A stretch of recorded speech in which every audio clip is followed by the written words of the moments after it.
Bismillah. Assalamu alaikum. Assalamu alaikum, brothers and sisters. Just first things first, can you guys hear me? Please give me a confirmation that my microphone is good. Jazakallah khair for joining again. Again, as we always do, let's just share our salams. Take a minute to, if you have a keyboard, take a minute to say salam to each other as well. Maybe pick somebody who you haven't said salam to before, or maybe you don't even know who that person is, and say, wa alaikum salam. Greet each other as if we are entering the house of Allah subhanahu wa ta'ala. We're calling all this platform to be alive, and we're calling it our virtual masjid. So it's a kind of, a way for us to gather and worship and mention the name of Allah. And of course, I know that many of you are in your masajid that you have made at home. Also, please forgive me if I cough. I'm trying to remedy it. Like I said, my allergies have been bothering me.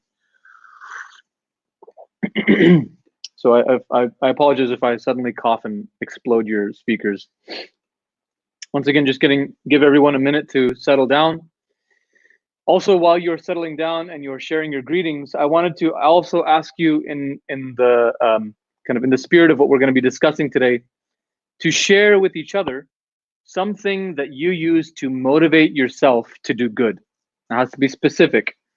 Motivates you to do good, right? Not something that motivates you to serve yourself, or something that motivates you to, just get good grades. It's specifically a good act or good actions or worship. What motivates you to do those things? What do you use for motivation? Walaikum salam. Walaikum salam. Walaikum salam. As you guys are filling in your answers, we will go ahead and begin. Looks like everyone or most people have settled down. Oh, I'm sorry. One more thing I need to ask you all to do. I need to ask all of you to quickly share this link or share the feed, however you may be watching. So share it on Facebook, on YouTube. You can share it on your WhatsApp groups, text messages, family, friends. Especially if you feel like this is beneficial, please do make sure that others share in this benefit as well. I'll give you a second to do that as well. Excuse me. Walaikum salam.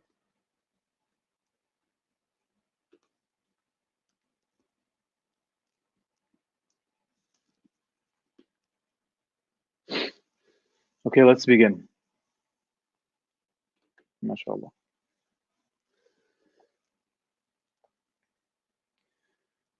أعوذ بالله من الشيطان الرجيم. بسم الله الرحمن الرحيم. الحمد لله رب العالمين. والصلاة والسلام على محمد وعلى آله وصحبه أجمعين. I begin in the name of Allah subhanahu wa ta'ala. I invoke his peace and blessings upon our beloved Prophet Muhammad sallallahu alayhi wa ala alihi wa sahbihi wa sallam. May God's peace and blessings be upon him, upon his family members and his companions, and upon each and every man and woman that walks in his footsteps and adheres to his path. And I ask Allah subhanahu wa ta'ala that he would make each and every one of us among them. Allahumma ameen. My dear brothers and sisters, my dear friends that I miss so much, I greet all of you with the greeting of our beloved Prophet sallallahu alaihi wasallam. Assalamu alaikum wa rahmatullahi wa barakatuh. My brothers and sisters, what do you think of when you think of a good Muslim? Someone who worships, someone who engages in ibadah, someone who is very serious in the month of Ramadan, perhaps, right? What do you think of when you think of a really good Muslim? Like somebody who takes their deen so extremely seriously, right? Somebody who takes their religion so seriously that it's not just about practicing in their life, but it seems to be everything that they do. When you think of somebody like this, you imagine that this person has a kind of hunger for knowledge and a hunger for nearness to Allah subhanahu wa ta'ala. And these two hungers, they are propelling each other. The hunger for knowledge propels the hunger for nearness, and the hunger for nearness to Allah subhanahu wa ta'ala, it propels more hunger for knowledge, and they continue to rise up. And when we think of this kind of person, we imagine that when it comes to knowledge, they probably study fiqh, they study aqidah, they study seerah, they study the hadith, they study the history, they study the ilm al-rijal, the knowledge of people, they study tazkiyah, right? They study so many different fields because of their hunger for that knowledge, which further pushes their hunger for nearness to Allah subhanahu wa ta'ala. But at the end of the day, whether this person is, a scholar of some kind, or even just the average human being, just the average Muslim, just somebody who's busy with life and wants to be close to Allah, none of these studies compare to the study of the Quran. All of these studies are secondary. None of these studies make the heart soar into the heavens the way that the study of the Quran does. And when we study the Quran, we feel that nearness to Allah subhanahu wa ta'ala. Even as we gain little pieces of knowledge, we gain so much in nearness. But still, we study our deen because we also have to confront the daily challenges of life, right?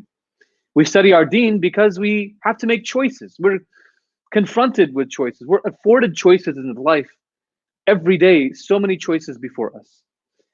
And oftentimes, those choices can be defined in two categories. Either they are choices that please our worldly desires, choices that please our bodies and our whims, or they're choices that please the Creator, that please the one who has created us and knows us and gives us these instructions to help us to better ourselves.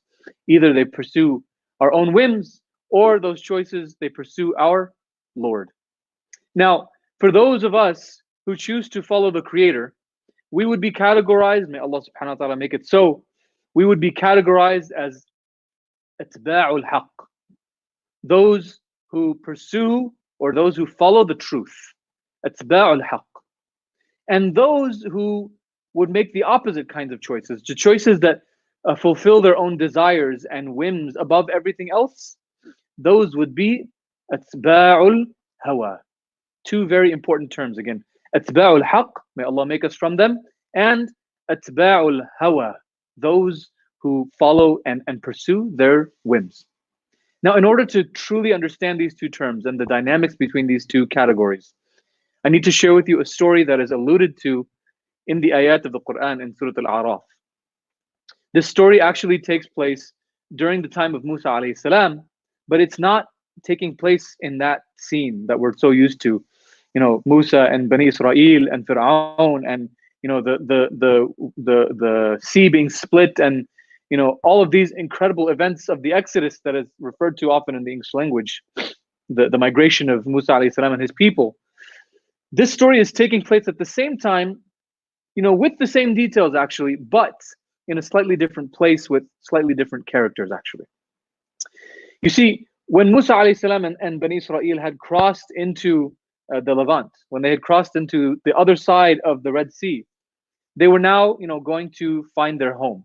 And so as they are headed to their home, which is their ancestral home, which is modern day Palestine, right? May Allah subhanahu wa ta'ala be with the people of Palestine. As they're headed there, this area is controlled by one group of people. They are known as the Philistines. Now, please don't confuse that with Palestine. These are the Philistines. Excuse me. A different group of people. The Philistines, they're a very advanced civilization for that region, and they control most of that territory, except for the area that is Jerusalem, and the surrounding land, the surrounding kind of land around that. That area is still controlled by a group of Canaanites who are Semitic people who are related to Bani Israel, and they share an ancestry dating back to Ibrahim and Ishaq and Yaqub, right? They share this ancestry. Now, the Canaanites, they have this relationship with the Philistines, and they're somewhat okay with it. And they're worried that if Bani Israel makes it all the way up to Palestine, they will take all of Palestine. And they will not only will they push out the Philistines, but they will also push out the Canaanites, right? They're worried about this.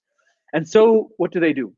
They go to their most righteous and most knowledgeable of scholars, a man by the name of Bil'am bin Ba'ura. His name is Bil'am. Now, Bil'am is, and this story is mentioned in the biblical tradition as well. Bil'am is, again, like I said, known for his scholarship and his knowledge and his worship. He is the most serious amongst them when it comes to faith and religion. And he's the one that they go to because he's also known for having his dua to be accepted, right? Whenever he asks for something, Allah subhanahu wa ta'ala accepts it. So they go to him and they ask him, would you please make dua against Musa and Bani Israel so that they don't make it this far and they do not, overpower us and the Philistines. And Bil'am, he responds with shock. He says, Wayhakum, it curse you. Like he's so upset with them. What's wrong with you? Hada Nabiullah. This is a prophet of Allah. وَمَعَهُ الْمَلَائِكَةُ وَمَعَهُ الْمُؤْمِنِينَ.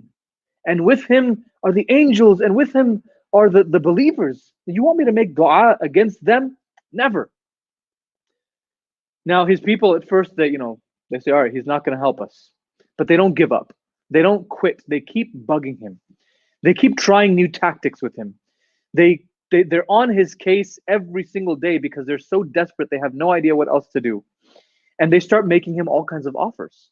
They start tempting him. They start tempting him with matters of this dunya. They start trying to lure him, trying to bribe him, entice him with offers and positions of leadership and tell him, you'll be close to the king. You'll be number 2 in the kingdom. And eventually, brothers and sisters, it actually works. Bil'am, this great scholar, this person of knowledge who earlier told them what's wrong with you, he eventually agrees and he says, you know what, it's fine. I'll just do what they're asking, and nothing will happen, right? It'll be fine. I'll just do this so that I can, get some of what they're offering me. Essentially, he is enticed by what he is desiring from what they offer. He says yes. Now, note, brothers and sisters, that he said yes despite his knowledge, despite his worship, and despite his own warning to these other people. He says yes. And they organize this special event, and they say, the leader, the religious leader of our community, the cleric, the head cleric, is going to organize and make this dua, and everyone is going to make dua with him against Bani Israel so that we will be fine and we will not be harmed by them, right? And so they do this, and the event is over. Now, they realize a few days later that Bani Israel is still marching towards them and nothing happened. The dua was not accepted. And so they're asking him again. They're telling him, help us, do something, right? And he says to himself, he realizes something. He says, Al-an waqad khasartu dini walan akhsara dunyai. He said, today I have lost my religion, but I will not lose the life of this world as well. He becomes stubborn. And he comes up with a plot to try and trick Bani Israel. He says, send women who are, offering themselves physically, but disguise them as merchants and send them to Bani Israel to seduce them and distract them, and Allah subhanahu wa ta'ala's wrath will be upon them. And so they do this plot. And it only works on a few of the people, the soldiers in Bani Israel. Most everyone else stays steadfast. This makes Bil'am extremely angry. And in his fit of rage and anger, and he's screaming and yelling and so upset that he's going to lose his afterlife and this life. In this fit of rage, he actually dies. He dies in this state of rage, in what is described as Su al-Khatimah, the worst kind of ending, the worst kind of conclusion of life, right? Now, consider, brothers and sisters, the story of Bil'am and what happens. This is a man who was in some ways potentially destined for greatness. And by his own actions and the pursuit of his whims, he brings himself down into nothingness, to the point where even when Allah subhanahu wa ta'ala mentions his story, he doesn't even give his name. He's not even worth mentioning by name. Allah subhanahu wa ta'ala says in the Quran, A'udhu billahi minash shaitanir rajim, وَاتْلُ عَلَيْهِمْ نَبَأَ الَّذِي آتَيْنَاهُ آيَاتٍ. Excuse me. وَاتْلُ عَلَيْهِمْ نَبَأَ الَّذِي آتَيْنَاهُ آيَاتِنَا فَانْسَلَخَ مِنْهَا وَأَتْبَعَهُ الشَّيْطَانُ فَكَانَ مِنَ الْغَاوِينَ. And recite to them the verses, recite to them the news of the one who we gave our signs, but he detached himself from those signs, and Shaitan pursued him, and he became from those who were deviant. Look at this, brothers and sisters. Look at the way that Allah subhanahu wa ta'ala describes his story. Number one, Allah says that even though he had been given signs and knowledge of Allah subhanahu wa ta'ala and the prophets and etc., he shed off that knowledge. He shed it. فَانْسَلَخَ. فَانْسَلَخَ is like when a snake sheds its skin, as if that knowledge was even once part of him, and he had just removed it and and embraced a new skin. He shed that knowledge. Now also notice how Allah subhanahu wa ta'ala describes what Shaitan does. Right? He says, فَأَتْبَعَهُ الشَّيْطَانِ. Shaitan pursued him. Shaitan pursued him. It's described like a shark that smells blood. Right? Shaitan smells blood in this moment. This once righteous individual has now made choices that are more aligned with his own hawa, his own desires and whims. This is Shaitan's chance, and he gets on him like a shark. You see, brothers and sisters, one wrong turn, if it is not corrected, can lead somebody way off the path, right? Somebody who makes that one wrong turn without correcting it, without realizing that this was a pursuit of my hawa, I need to turn back, can take somebody completely off the path. May Allah subhanahu wa ta'ala protect us. And Allah subhanahu wa ta'ala in the very next ayah, He says, وَلَوْ شِئْنَا لَرَفَعْنَاهُ بِهَا وَلَكِنَّهُ أَخْلَدَ إِلَى الْأَرْضِ وَاتَّبَعَ هَوَاهُ فَمَثَلُهُ كَمَثَلِ الْكَلْبِ إِن تَحْمِلْ عَلَيْهِ يَلْهَثْ أَوْ تَتْرُكْهُ يَلْهَثْ ذَلِكَ مَثَلُ الْقَوْمِ الَّذِينَ كَذَّبُوا بِآيَاتِنَا فَاقْصُصِ الْقَصَصَ لَعَلَّهُمْ يَتَفَكَّرُونَ. And had we willed, we would have elevated him by that knowledge. But he adhered instead to the earth. He clung to the earth and followed his desires. So his example is like that of a dog. If you chase him or if you burden him, he pants. And if you leave him alone, he still pants. This is the example of those people who deny our signs. So relate to them the stories that perhaps they would give it thought. Realize, brothers and sisters, what Allah subhanahu wa ta'ala is saying. He's saying that this man could have been elevated into history, right? Imagine what he gave up when he decided to follow his own hawa, when he decided to follow his own whims and desires. I mean, there's Musa alayhi salam and Harun alayhi salam, and it probably would have been him next, right? He even gave up that worldly status as well as that status in the next life when he decided to pursue his hawa.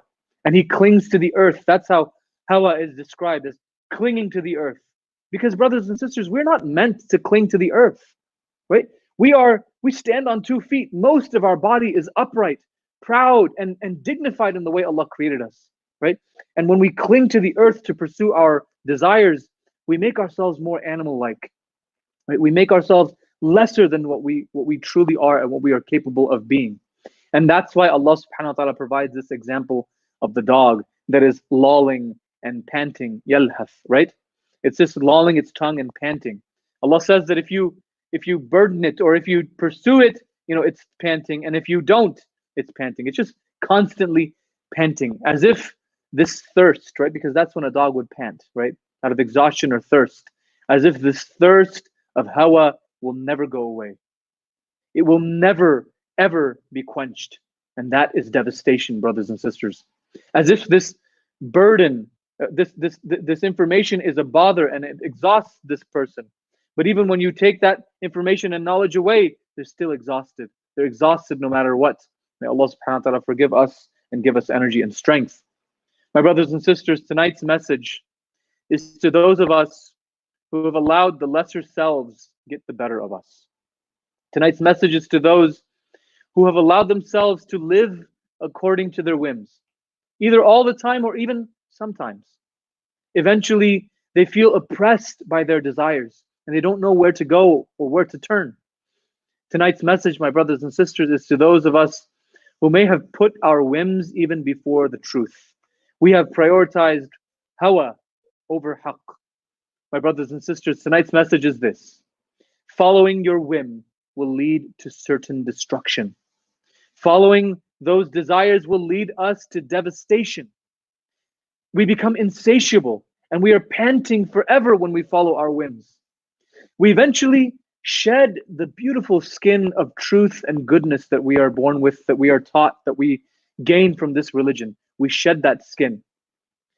My brothers and sisters, pursuing these whims, they are probably the cause of most people's trouble. If you try and divide up most of the things that trouble you, you'll find that most of them are because you followed your whim, you made that mistake. May Allah forgive us. Tonight's message is from Surah An-Nazi'at. Allah subhanahu wa ta'ala tells us, وَأَمَّا مَنْ خَافَ مَقَامَ رَبِّهِ وَنَهَى النَّفْسَ عَنِ الْهَوَى فَإِنَّ الْجَنَّةَ هِيَ الْمَأْوَى. As for he who feared the position of his Lord and prevented his soul from whim, then indeed paradise will be his refuge. The one who prevents his soul from whim, paradise will be his ultimate refuge. It's about self-control. And we know that's exactly what we need, right? So Ramadan, the month of self-control, and that will get us to Jannah. Why do people follow their whims? Why do people make this mistake? What leads them down this path? A few answers. One of them is shahawat. Shahawat is like, further than hawa. Shahawat are the lusts, they're the passions, the physical desires, the uncontrolled and untamed desires. You see, truth interprets those desires to be problematic, and it puts a stop to those desires. And when we decide that we want to fulfill those desires nonetheless, we trample over truth. We trample over truth with lust, with anger, with hunger, with vengeance, with the pursuit of wealth. Ibn Mas'ud radiallahu anhu, he reminds us, رُبَّ شَهْوَةِ سَعَةٍ تُوَرِّثُ حُزْنًا طَوِيلًا. Perhaps that moment of lust and desire will lead you to inherit a lengthy period of grief. May Allah protect us. One of the other reasons that people pursue this hawa is what we can call nusratun nafs. It is the ego and the supporting and the upholding of our egos. You see, sometimes we know we're wrong. Sometimes we know we made a mistake and we're in the wrong and we're on the wrong side. But it hurts to admit it. It hurts our egos, and so we don't. Ibn Abbas radiallahu anhu, he reminds us, آفة الرأي الهوى, that one of the most adverse effects of being extremely opinionated is that we become captives to our whim. We become whimsical. The third reason is we can refer to as asabiyya, or there's so many translations: fanaticism, bigotry, zealotry, racism, partisanship, right? This idea of sticking to your group, the group that you belong to, at the expense of anything and everything, including the truth. And Allah subhanahu wa ta'ala warns us against this, right? He tells us in multiple places in the Quran. For example, يا أيها الذين آمنوا كونوا قوامين بالقسط شهداء لله ولو على أنفسكم أو الوالدين والأقربين. O you who believe, persistently stand firm for justice as a witness for Allah, even if it is against yourselves, your parents, or your relatives. Right? We must make sure that we pursue the truth over all of these. So how do we beat this hawa? How do we pull ourselves away from being atba'ul hawa? Number one, brothers and sisters, we remind ourselves that when we resist the truth, we build a bubble of lies around our whims to protect us. That's the only way you resist the truth, is to build lies around it. And to realize that when we yield to the truth, when we yield to haqq, even if it does not come from us or from someone that we like, even if it comes from another, even if it comes from an enemy as we perceive it. We stand on the side of the truth and we stand on the side of Allah subhanahu wa ta'ala, right? Because Allah subhanahu wa ta'ala is the one who owns that truth, nobody else. Remember, brothers and sisters, that the battle between good and evil, the most important battlefield in that battle is right here in your heart. Haqq and hawa, they are both weapons in this fight. In this battle, you cannot afford to be an observer. You must pick a side. So you must defend the truth. And if you succeed, فَإِنَّ الْجَنَّةَ هِيَ الْمَأْوَى, then Jannah will be our refuge. I ask Allah subhanahu wa ta'ala to make Jannah our refuge. I ask Allah subhanahu wa ta'ala to make us amongst those who are considered atba'ul haqq and protect us from being atba'ul hawa. I ask Allah subhanahu wa ta'ala to free us from our desires and our whims. I ask Allah subhanahu wa ta'ala to make us a people who are able to control ourselves, to control our lower selves, and to become the best that we could be, that the best that Allah subhanahu wa ta'ala has made in our potentials. I ask Allah subhanahu wa ta'ala to help us to heed the words of His Quran and to always find messages from the divine in this month and in every month. My dear brothers and sisters, I have some important announcements for you all, and then inshallah I will dismiss you. But please do stay for the announcements. It is the right thing to do, and it's the habit that we make. So as we've been doing every single night, we have another update with our fundraising efforts. So again, we're trying to raise $500,000 to make this balloon payment towards the new facility. And we're really, really appreciative and grateful for all of you that have stepped up. And for all of you who are still thinking about it, just to further inform you, we have so far raised a total of $230,000, which means that we are about $270,000 away. My brothers and sisters, we're almost halfway. And this is thanks to the mercy and the grace of Allah subhanahu wa ta'ala and the willingness of each and every one of you to contribute. So please don't forget to be a part of this effort. Please make sure that you are part of this before you miss this opportunity, right? Don't keep delaying. And I ask all of you to call me or to call Imam Aziz or any of our staff members, or you can follow the links that are provided. There's the Venmo link. There is the Facebook, the website link, live.tarbiyah.org/Ramadan. You can go there to make your contributions.